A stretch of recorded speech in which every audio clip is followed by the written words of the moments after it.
Sylvie KBA News. Passage obligé. Ne vous trompez pas d'adresse, il n'y a qu'un seul site. Sylvie KBA News. Please ne zappez pas. Nulle part ailleurs vous trouverez un tel programme. Bien fondé, formation puissante la source. Au milieu du village, sans parti pris, sans fanatisme. Sylvie KBA News. Sylvie KBA News. Sylvie KBA News. Sylvie KBA News. Massivement. Merci bandeko balandi ba internet mbote na bino bisika tu bozali kolanda émission kitoko wapi ya César Pakoti Mukwa ibonge papa apesaka bato malaba kitoko apesala bato sango mingi en tout cas na pesi bino mbote partout penda bozali susu surtout na mboka Libane et puis na kati ya République démocratique du Congo na Afrique du Sud parci wapi bato baza kolandanga ndeto kute na bino lisusu lelo bona pesi sango mingi pa ta Tanzania na zongi penda matonde pa ta Tanzania lisusu na grâce à pesi ngai na bino ke wi to yokana depuis totala na kana ba o mundele asali la biso na kati ya mboka na ba réseaux sociaux nyonso esala kanga esengo lelo naza esengo mingi ya koyambela bino journaliste politique na kombo ya Jonathan Safu o apesaka émission politique asala ba analyse politique lelo na plateau nanga ya SK News KBA tokosola na yemo mituna muketo comprendre ko développer ba ndenge nini musala na ye ezalaka puis ndenge nini makambo ne yalaka. Bonjour Ndeko Jonathan. Bonjour Kouloutou César Pakoti. Bonne santé. Oui, Dieu fait grâce, on est là. Lelo penda bayebata la biso mingi bisika tu bazali même na 4 kwa ya mokili mobimba.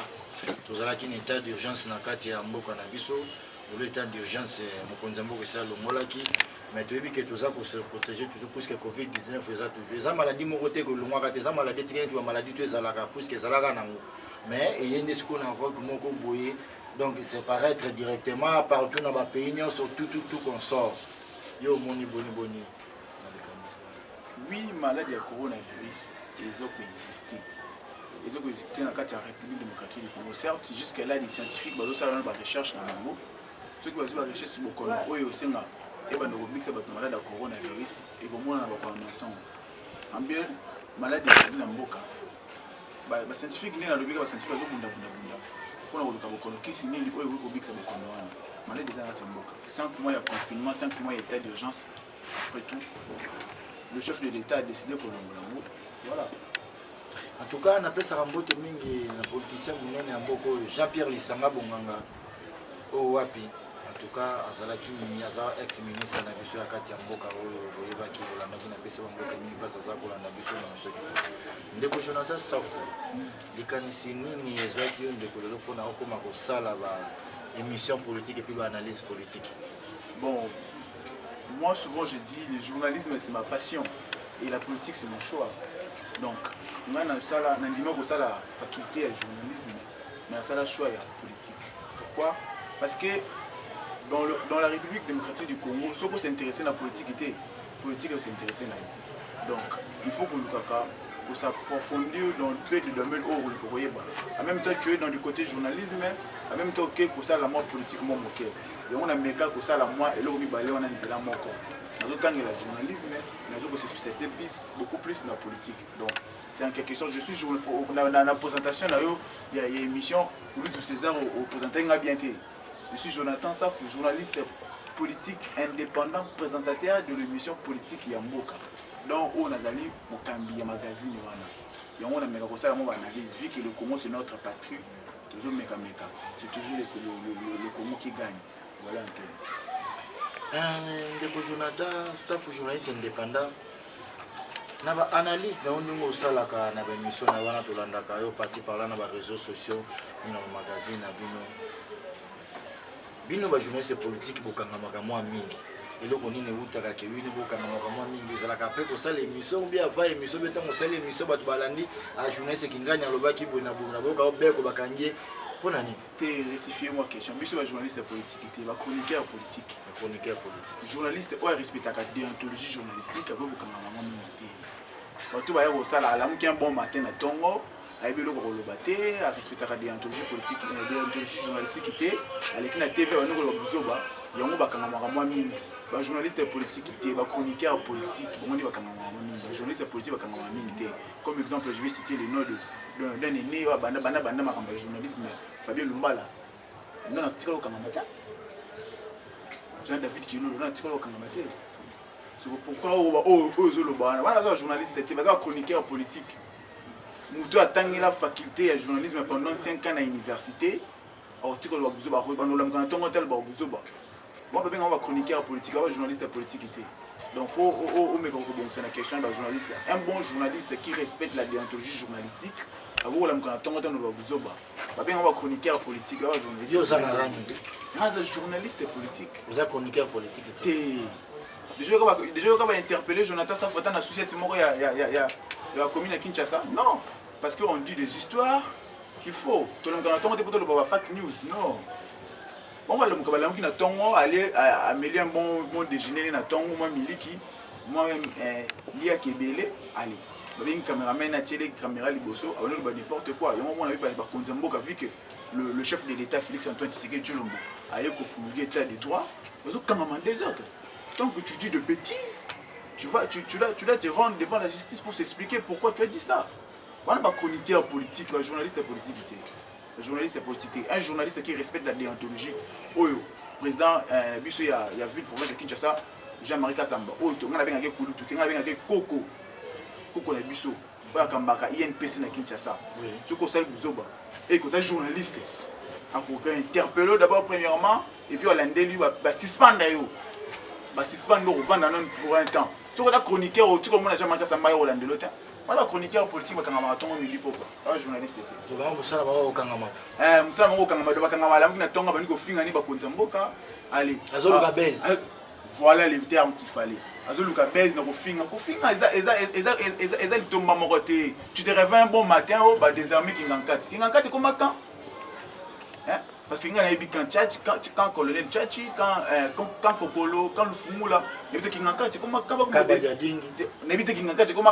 des armements au commune à titre, des armées qui n'encadrent. C'est du n'importe quoi. Des armées qui n'encadrent pas. Oh là, cette image, c'était qu'il y a des armées qui n'encadrent. Tu vois, cette image, il y a un macadam, vous comprenez le macadam, des armées qui n'encadrent. Des armées qui n'encadrent, ça boulevard le monde. Non, ce ne sont pas des journalistes, c'est des chroniqueurs politiques. Dès Jonathan, il y a il y a des politiciens qui ont fait l'émission. Est-ce qu'ils ont rappelé que c'est ça l'émission? Vous avez un rendez-vous avec un grand politicien qui peut vous saluer et ça la condamner. Lorsque vous parlez d'un rendez-vous à la planifier. Ceux qui ont invité au prévenant qui koyamba, vous calez date et rendez-vous. Ceux qui ont respecté rendez-vous un jour à vous signaler au 24 heures ou bien 48 heures avant rendez-vous, ne pas signaler que tu as respecté rendez-vous dans un jour pour que vous changer le programme. Donc cela veut dire que rendez-vous dans la respecter ceux qui essayent de respecter. Ceux qui essayent que Moutokoyamba a modifié un peu le programme, à vous signaler au 48 heures. Certes, il y a aussi le rendez-vous au calé les lots, n'a pas quoi signaler, oui. Il y a aussi ce genre de personnes qui ont ramené comme la main. Tant que vous calez rendez-vous, la majorité de les magazines dans la politique en Boka, on respecte le rendez-vous. Dès que le lot, où tu peux un téléphone, qui est en pleine émission. Mais si c'est une émission, on a vu que Kouloutou, César Pakotia Benga, je suis obligé de répondre à l'invitation. Vous allez voir mon cas, vous allez voir mes médias, vous allez voir mes hésiter. Voilà. Na musala na yo na to monaka mo ndeka bapandisa mo ndeto za biso to bapandisa mo to baka ko ndi musala ka bapandisa na yo na yo mo povanda ko zotala musala zo sala o yeba ndenge zotambola. Oui, mais pour nous se porter correction, il faut d'abord que tu aies la makambo zo sala. Comme exemple, si tu te réveilles un bon matin au lati, au sokolo lati, avant de le libandé mo ko milo la. Donc si vous salez musala na yo et c'est ngara au revoir musala on ndi musala que mo pour que au se porter correction ah on a sala qui m'a bé na komeka ko améliorer pour la prochaine que mbemba wana ezoni la matin. Donc voilà un peu. Na mitalaka na se porter la correction na ba faute na ngai pour que lobby na zongi la mbemba wana te. Certes na mitala.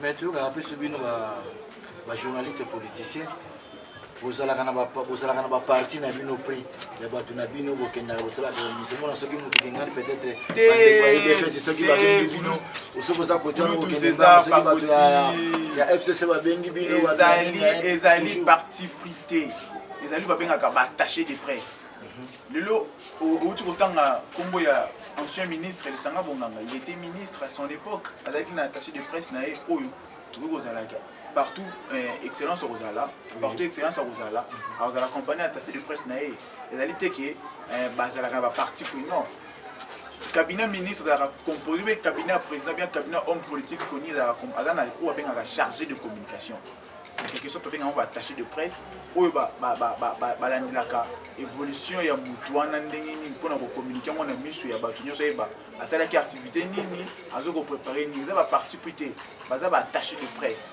eza baparti pris te bino bolongo lona bacasquette otyaka o soki na bamoni ngai nazotya baimage ya idps tro oyo nakomi moto ya idps non c'est pas ça je suis un simple attaché de presse si namoni otya FCC naza moto ya FCC te le journaliste n'a pas d'amis ni d'ennemis.